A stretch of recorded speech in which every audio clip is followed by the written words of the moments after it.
Price talks to the movers and shakers in the film business. The Jan Price Show, all about movies. You're listening to the Jan Price Show, all about movies, and today my guest is writer, director, producer, award-nominated writer, director, producer Cecilia Miniucchi, and we're going to be talking about her new film, Life Upside Down. Welcome to the show, Cecilia. Hello. Thank you for having me. Recording in progress.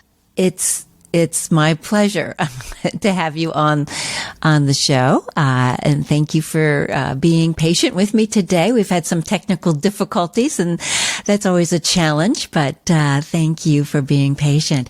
I love this movie. It was so fun and so many great actors are in this movie. And I loved it because it didn't go into some stereotypical characterizations that we see so often, and it was quite surprising the way that you wrote this. Let's so our audience knows. Why don't you tell the audience a little bit about what Life Upside Down is all about? Oh, sure. So it's something that I came up with just as lockdown started, and I wanted to make a movie to spare ourselves from going insane and keep creative. And so I thought of a story keeping in mind the limitations of the situation, the disruption that we were going through. So we made this film at the very, very beginning of lockdown when nobody knew what was going on and where this would lead us to. Right. And I called these actors and I proposed to them to do something together. I had sketched out already a storyline, and then I wrote a screenplay, and I thought about portraying mainly three characters that somewhat connected for different reasons, and explore their relationships and themselves within the limitations and the claustrophobic situation of the lockdown. And so Life Upside Down came about, and it's about three people that are connected, and they are in relationships and with people that they think they know, and actually are going to discover more about, and also people that would like to be the people they would like to be are also, a running motif, because this desire of wanting to be with somebody that you're in love with, madly in love with, as in the case of Radha Mitchell with Bob Odenkirk, and you cannot be with, is strong enough to write a story about. So that's how it came about, and that's what it's about. It's about people that are forced to cohabit and to give up certain needs and desires and focus on what is around them and themselves ultimately. Beautiful. And so you started writing this right at the beginning of the lockdown, and you filmed it during the lockdown. You filmed it fairly quickly, didn't you? Oh, yes. It came about toward, middle, end of April, immediately as soon as the lockdown started. And then in May, I wrote the screenplay. And by the end of May, we were rehearsing and we started shooting end of May, beginning of June through the very beginning of July. So, it was right in the middle of the beginning of lockdown. That is amazing, because you know how long it takes to get movies made. But that was what was wonderful about this one. Just a group of creative people getting together with no obstacles, no middle people telling you not to do this and not to do that, or how to do this or how to do that. And that to me was the most refreshing experience ever in this business.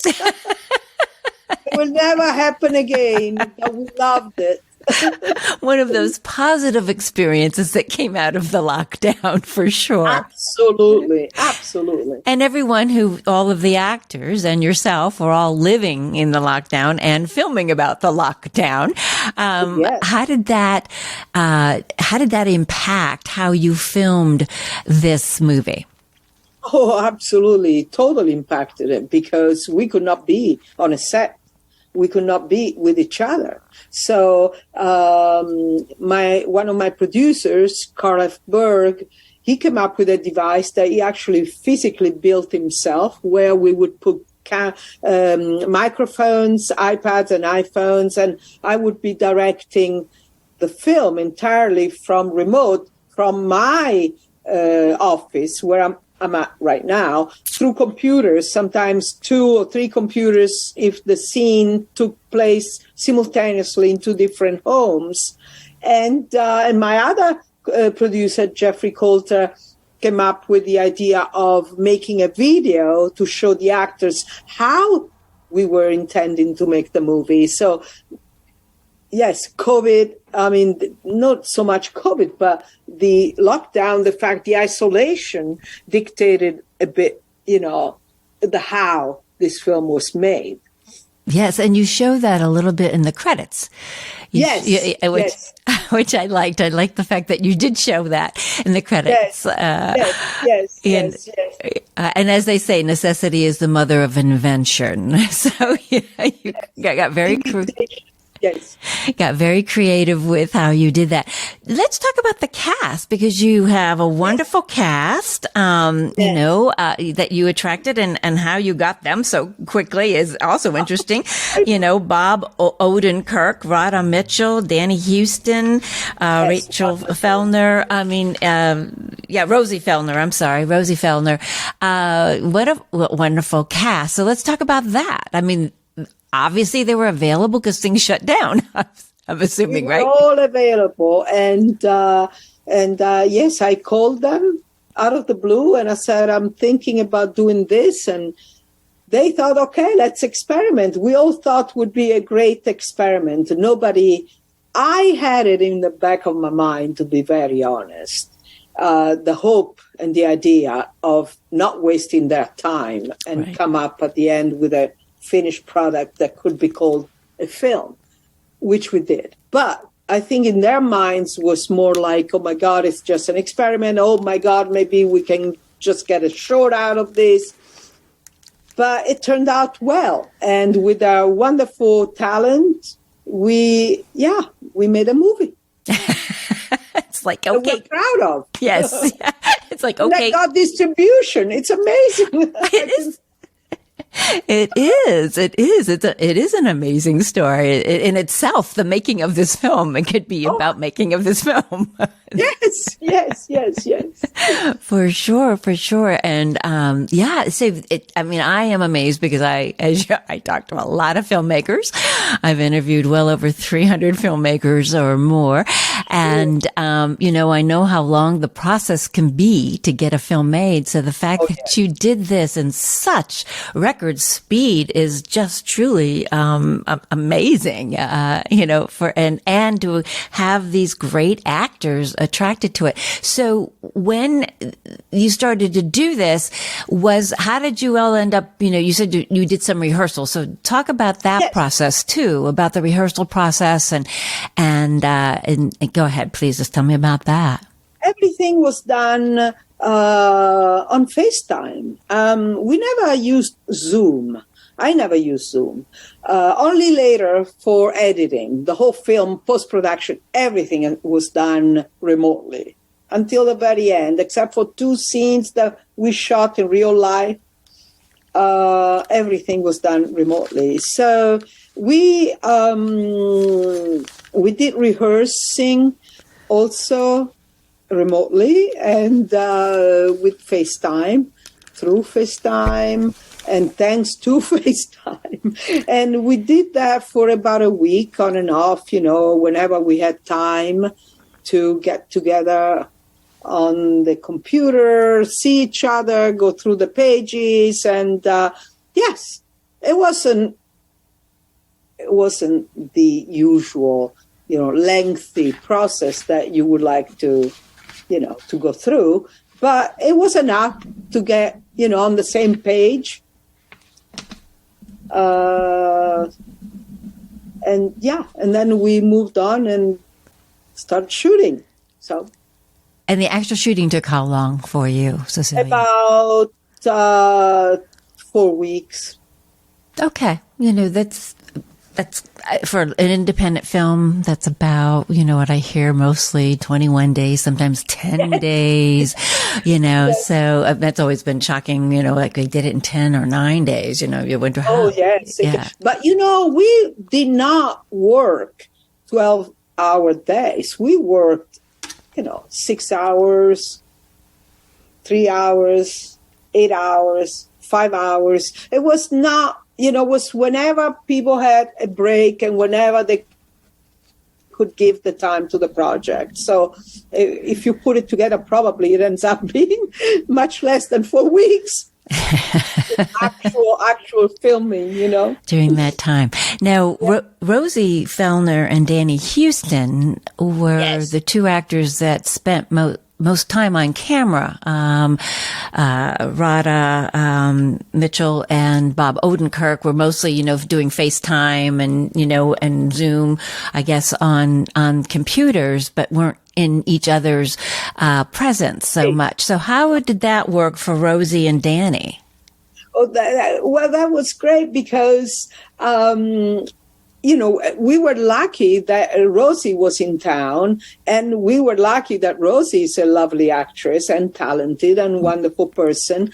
And we were looking for, having the possibility of him, at least relating to a wife of sorts. And I did not know Rosie would be there. So at the beginning, I had planned to omit all the people that were not, just to be truthful to the situation and honest about what we were really going through. I was prepared not to even have Danny's wife there, but it turned out that she was in town and she was there because, she's English. Sometimes they live in England. And she said, okay. So for them, it must have been nice because it was almost like being on the set in a way, and the others felt more isolated within the film situation because, like you said, they were, physically away from each other, and they didn't know one another. So they were all away from each other without knowing one another, never been on the same set until I finally shot the opening scene and the end scene of the film. And that's when everybody finally came together, crew and cast, and it was wonderful. When did you film that final scene? The beginning and the final scene, I'm assuming you shot them together. Yes. So when did you finally shoot that, when they were all together? We shot it last year. So at the very end of the process, almost, of editing the film, Bob and I were talking, and Bob was a big advocate for doing it. So he supported it and came up with some ideas. And we did it. We shot in May, 2 years later, exactly. 2 years later, when exactly, huh? 2020, because we started the film in 2020, just at the beginning of the lockdown in May, and we shot this on May 2022. So. Oh, interesting that you were able to get them all back together again to shoot that. I wish I could get them all together all the time, because in Venice I couldn't get them all together, and for the opening of the film I can't get them all together because they're all from different parts of the world and or working on it in different parts of the world. So it's hard. Yes, that is hard for sure. So how was it for again, to go back, for Rosie and Danny to be in the same room and filming together during this time? No, go ahead. Sorry. During that time, how difficult was it for Rosie and Danny to be together, filming together during that time? Well, I don't think it was that difficult for them because, first of all, they have a family, they have children too. So the whole family was together there. And they were there. They were, of course, waiting for other things to happen, waiting for this COVID to give us some signs of where we were going, what we could do. And, old productions were shut down. SAG was shut down. The DGA was shut down. Right. But I don't think it was that difficult for them. It was, I think their relationship in real life and their coexisting in real life somewhat penetrated into the film as well, giving it a beautifully truthful aspect, to it. That's wonderful. Yes. Now, obviously, you knew these people, so you could definitely reach out to them. So tell me about that. How well obviously you knew them well, but again, to get all those people together. Are you there? I am here. Yes. Okay. So I think I missed the last part of your question. Oh, okay. I'm sorry. I said you obviously knew them fairly well to be able to just pick up the phone and call them and get them all involved in this film. How did that all come about? How did you know them from different, working with them in the past, or? Well, yes, I had a movie, and I had chosen for the male lead of this movie some years ago, Bob Odenkirk, and this was before all this fame for him came about.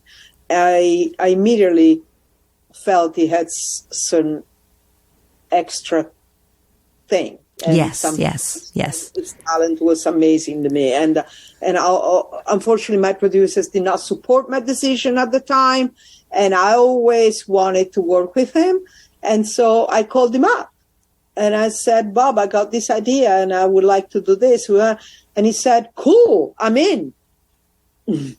He said I saved him creatively from going insane during those months, those weeks and weeks. And then I called also Danny and Radha. I had connected with them again because I wanted them to be part of a movie that I was going to shoot in Italy. In fact, it almost happened. If it were not for COVID, I probably would have made that film. And so I immediately thought about something else, and I brought them into this one. Well, that's I wrote the screenplay. I wrote the screenplay adapting to the situation we were in and to them, as people and as people that I knew a little. I didn't when Bob Odenkirk had a heart attack too, right? No. My birthday on the 27th of July. I remember distinctively because my husband was about to take me out to celebrate my birthday to a special place, and I got this news, and I contacted his wife, and she told me what was going on, and I was devastated. Right. I just canceled everything, and I just stayed home. Sending him good thoughts and my best wishes and concentrating on him and praying that he would be okay, because it wasn't a good thing at all. No. Everybody was praying for him, and so he's so loved. He's such a wonderful person. How can you not love Bob? Right. But thank God everything is good. And then at times I write and I say, hey, Bob, just checking in. And he sometimes writes back, no need to check in. I'm doing great. That's good to hear. That's good. Yes. Very good to hear. And he's recovered fully, I think, from that. Oh, yes. Sure. Yes. And he just won another prize, another award. So, yeah, we're all very proud of him. Yeah, he's a wonderful actor. He truly is. So and he's a wonderful human being. Yes. It's even more important. You know him personally, so you know that better than many of us, but that comes through too, about, who he is as a human being also. Yes. I have always enjoyed Radha Mitchell and everything that she's ever done. Let's talk a little bit about her because she's such an amazing actress, I think. She's a super talent. She was born to do this, and a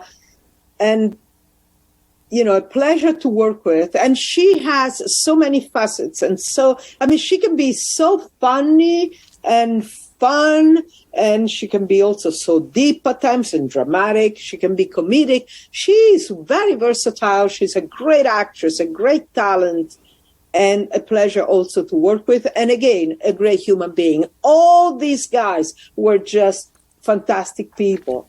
And I was blessed to have them in my life for that period and forever, because now they're part of my life forever. Yes. So I'm very happy. And Radha, in particular, drives the picture.